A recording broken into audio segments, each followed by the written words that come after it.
Everybody, welcome again to another Csec Cxc Geography Made Simple. Today I'll be doing another virtual field trip. Okay, so this field trip task encompasses different topics, um, environment and pollution, fishing and settlements. Right? Within this three possible topics, there are several areas that can be looked at, right? And I am just going to be talking about the specific areas, and you can glean from it whichever suits you best. So we're looking at noise pollution, fishing at the Greenage Farm, fishing village, use of the Kingston Harbour, pollution of Kingston Harbour, squatter settlement at Greenage Farm fishing village. All right, so these are some possible titles. So you would skew these as a title for the SB. Okay, so this is a community located in West Kingston, right? This is a school over on this side, right? And over on the other side is should I say, it's a secondary school, and over on the other side is a clinic, a community, and a infant school. All right, and you might be saying, but what does this has to do with geography? Okay, we are going up by that direction where you see those three large things up in the air. Okay, so where we are looking at right now is the West Kingston Independent Power Plant Company. Now, this power plant company is located on Industrial Terrace located in the parish of Kingston off Garvey Drive. Now, it looks a little bit quiet now, sounds a little bit quiet, looks a little bit quiet. It seems as if nothing is going on now, right? If you look very carefully, you will see some emissions of some fumes going up in the air. Periodically during the course of the day, you will hear something what Jamaicans call a kachi.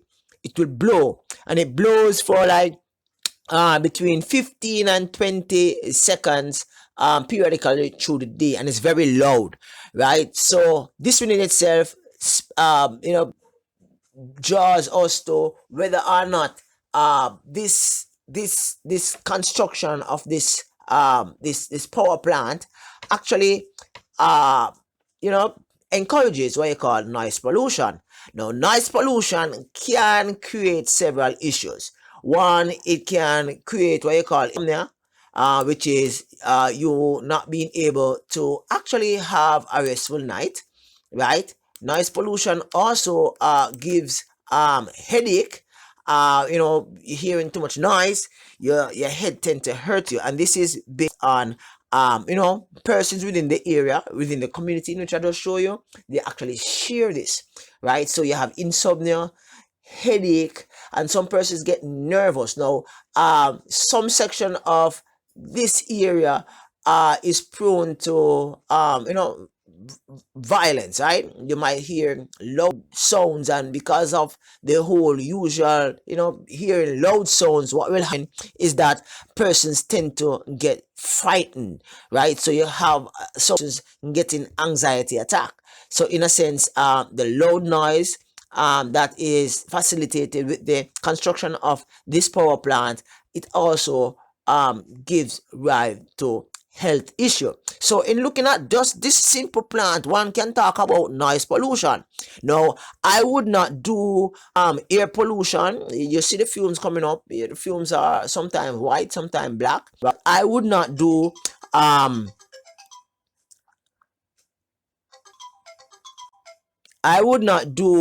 air pollution or water pollution, because I do not have the device or what is necessary to test the quality of air, to test the quality of water, so as to reassure my readers that whatever I am sharing is practical. Now, in doing a piece like this, looking at noise pollution, I would probably ask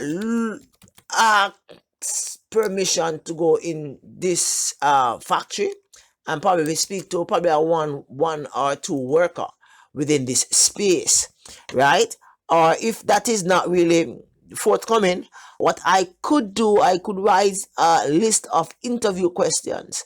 And interview questions could range from how long have you been within the area, how long have this factory been coming in, well, the power plant been in the area. I could ask what are some of the problems associated with the power plant being in the area. I could ask how has the company dampening the impact of the noise that in which it actually perpetuates during the production of electricity, because it's an electrical plant, right? What does it do so as to ensure that the noise is kept to a minimum, right? So I would have probably about a 8 or 10 list of questions that I would probably ask 1 or 2 persons within the community, and then I would probably take some pictures, and that would be it. Remember, we have 1,100 words worth of descriptive writing with photograph. That should be good, looking at just noise pollution, which is measurable, because you know you can talk to 2 persons about the condition that they have, that they face as a result of this. Now the power plant, independent power plant, is located near the Huntsy power plant.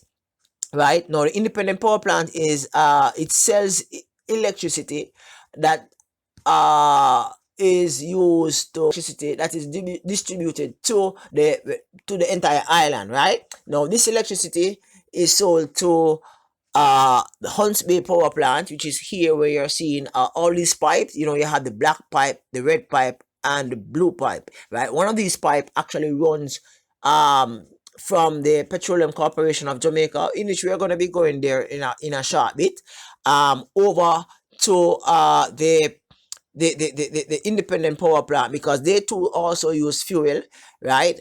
So the fuel is used to generate the electricity, but it's a private investment, and the electricity is then resold to the power plant, the government operated, well, partially, it's owned by both government and private sector, right? Also, one of the pipes go across the road, where in which the fuel is actually used so as to generate electricity from a plant across the road, right? So these containers that you're seeing are practically filled with. All right, so we are moving to along Marcus Garvey.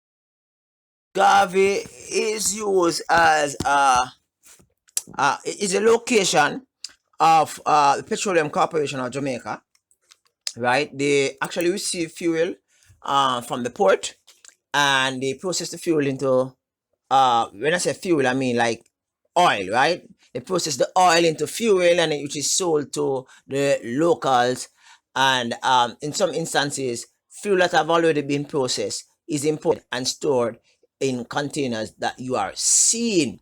All right, so after I have actually passed here, which is, you could say, this is an industrialized like area.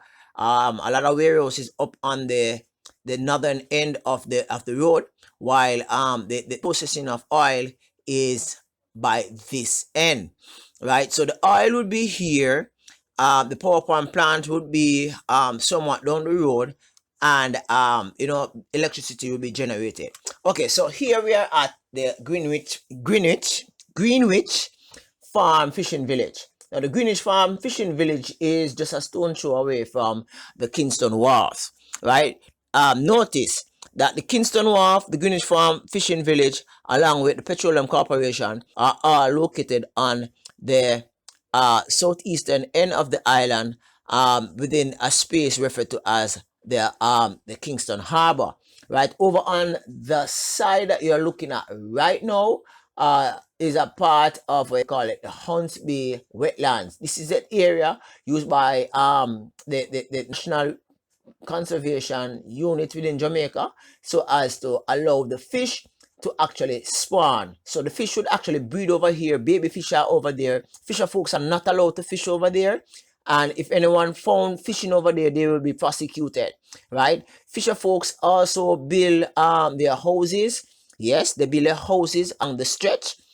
just probably about, we call it about 800 yards in width, and about probably about roughly about 1,000 yards, or should I say meters, down in length, right where I'm looking at right now is a shed used by fisher folks to actually mend nets and to actually go out to sea. Now these things that you see in the water are something what they use so as to guide the boats in, and sometimes the boats will be actually tied on them, right? What you're looking at, those two large things that is pointing upward in the air, that is used by Kingston Wharf to unload and offload containers of large ship.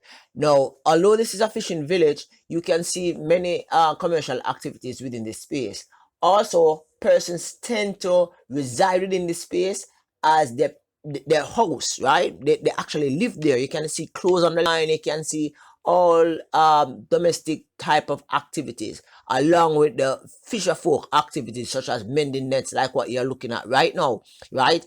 Points to note, there is no visible, right? While there is visible water, meaning water that is piped water in the area, but there's no visible sanitation such as sewer treatment within the space, right? So I guess this is a practical hazard waiting to happen. However, the fisher folks, they have learned how to maneuver all of these little issues for the years in which they have been here. Some fisher folks, like this gentleman man in the net, have indicated that he has been a fisherman for the past 20, 30 years, right? And his job is both to do fishing and to mend nets, right? Fisher folks actually enjoy their time at sea while they are on land, at land. They spend time to mend their nets and make repair to their boats and make necessary preparation to go out to sea again. What you're looking at is also a factory that is used to produce bulk feed here in Jamaica, right? Notice the fact this factory offload and unload goods at the wharf, so its location is just excellent. Now this fisherman is practically mending his nets. It's a lot of nets. All of it is not his, but he chose to actually mend the nets at a fee for other fisher folks, right? I'm still looking over on the Hunts Bay watershed area, should I say, not watershed, wetland area, right? Which is used as a breeding hub for fish, right? Okay, so going down the stretch along the Greenage Farm fishing village, as I said before, persons have their personal space. You have shops, you have pubs, you have a lot of things. Also, you have pollution. And where does this pollution comes from? This pollution comes from the nearby petroleum plant. Right now, the petroleum plant, which is next door, right, it has some leaking tanks. And these tanks have been leaking for the past 10 to 15 years. Recently, government have taken the initiative along with Petroleum Corporation of Jamaica to actually enact some repairs, should I say, start some repairs. So you will see the repairs shortly. But if you look at the top of the water, you will see some glaring oily like substance. That is evidence of the oil that is leaking from over that side. The gentlemen are over there on top of the tank. They are practically repairing that one, but there are several tanks over there that is leaking, and this leakage comes from underground. And funny enough, the oil is leaking in the water, and you have some nets in the water, right? This, according to one of the fisher folk, have actually pushed a lot of fishermen further out to sea because they can't really fish within the close proximity to the fishing village because of the water being polluted. Now, the Kingston Harbour is the 7th largest natural harbour in the world. However, it is one of the most polluted harbour in the world, right? It spans several activities such as, the facilitation of cargo in and out of the island, the transportation of tourists in and out of the island, It facilitates a parking hub for fisher folks to go out to sea and to return.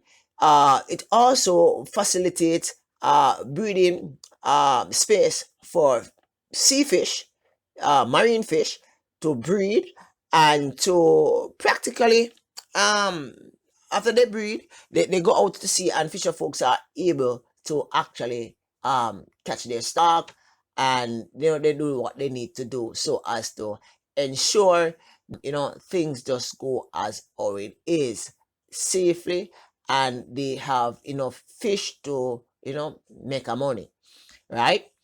Okay, so the Kingston Harbour have diverse of uses. But one of the most outstanding use is that of catching fish. Kingston Harbour is used by the Raytown Fishing Village, the Greenage Farm Fishing Village, along with another fishing village found along the Port Royal stretch. So various fishing village actually utilizes the Kingston Harbour as a hub for keeping fish.